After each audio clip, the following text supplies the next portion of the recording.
Hello and welcome to PrimeScoreX. Today's lesson is the modern LSAT 4-section overview. We are building the administrative and strategic foundation for the modern LSAT because strong reasoning can still be undermined by an outdated assumption about the test itself. The multiple-choice LSAT contains 4 35-minute sections, 2 scored logical reasoning sections, 1 scored reading comprehension section, and 1 unscored variable section that can be LR or RC. By the end of this video, you should be able to explain the rule accurately and translate it into a concrete preparation or test day decision. Here is the accurate picture.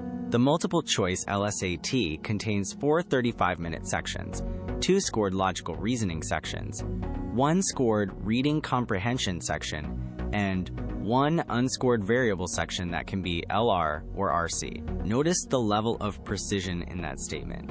We are not replacing the entire admissions process with one number, and we are not treating every procedural detail as equally important. We are identifying the part of the LSAT system that directly changes how you should prepare, pace, interpret performance, or handle test day. The reason this belongs early in the course is simple. Strategy depends on the real test, not the test you remember from an older book, Reddit post, or previous administration. The multiple-choice LSAT contains 4 35-minute sections, 2 scored logical reasoning sections, 1 scored reading comprehension section, and 1 unscored variable section that can be LR or RC. Once the architecture is correct in your head, later choices about practice material, section emphasis, endurance, and score goals become much easier to make consistently. Write the rule in one neutral sentence.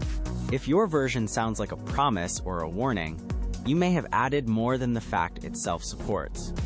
The common mistake is to turn a precise rule into an absolute slogan. Students hear one fact and overgeneralize. A high score guarantees admission, faster reading is always better, the unscored section can be spotted, or one bad practice test proves the preparation is failing. The LSAT rewards controlled interpretation, and your preparation system should do the same. The practical test is whether this information changes a study decision, a pacing decision, or a logistical decision. If it changes none of them, keep it in the background. Imagine 2 students with the same reasoning ability. One understands the current structure and makes decisions from the real scoring rules. The other relies on an older format or a preparation myth. Their underlying skill may be similar, but the second student can still lose points through avoidable execution errors. Now ask what this changes operationally. If the topic affects format, practice in the current format.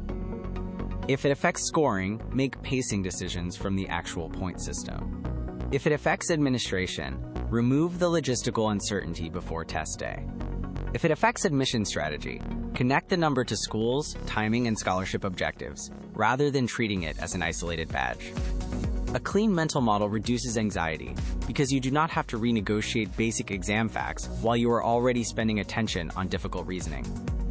A useful decision rule is this: separate facts about the exam from conclusions about what you personally should do. The multiple-choice LSAT contains 4 35-minute sections, 2 scored logical reasoning sections, 1 scored reading comprehension section, and 1 unscored variable section that can be LR or RC. The fact may be universal, but the strategic consequence can depend on your baseline, schedule, accommodations, target schools, or testing situation.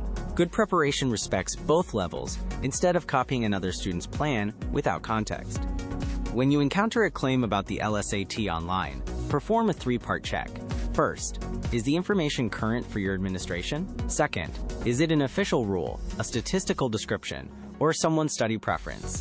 Third, what action actually follows from it? This prevents outdated facts and personal anecdotes from quietly becoming part of your test strategy. The practical test is whether this information changes a study decision, a pacing decision, or a logistical decision. If it changes none of them, keep it in the background. Build this into practice. Before a full test, reproduce the current section timing and intermission. Use the digital tools deliberately. Track scored performance correctly. If you are preparing for an in-center administration, Include sessions in environments that are quiet but not perfectly controlled. The goal is not to manufacture stress, it is to reduce novelty. For students targeting the upper score ranges, precision matters more, not less.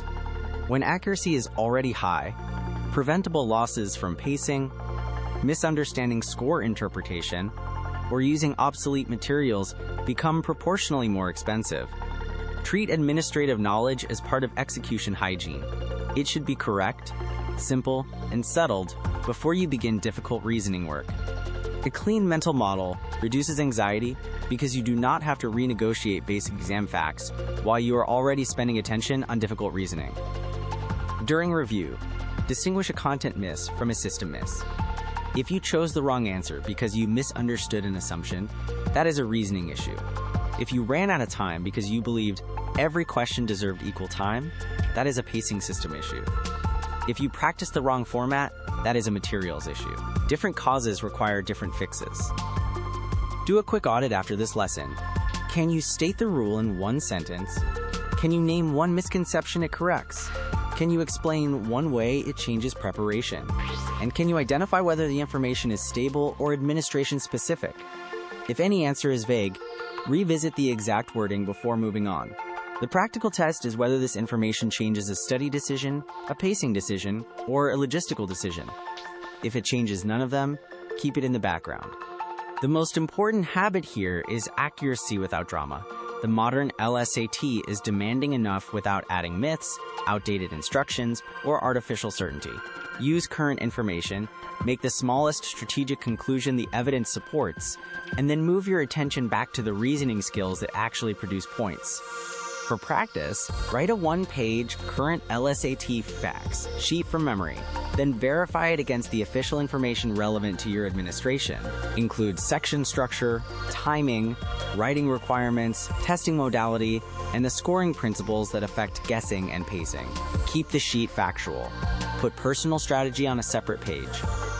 A clean mental model reduces anxiety because you do not have to renegotiate basic exam facts while you are already spending attention on difficult reasoning.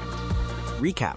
The multiple-choice LSAT contains 4 35-minute sections, 2 scored logical reasoning sections, 1 scored reading comprehension section, and 1 unscored variable section that can be LR or RC.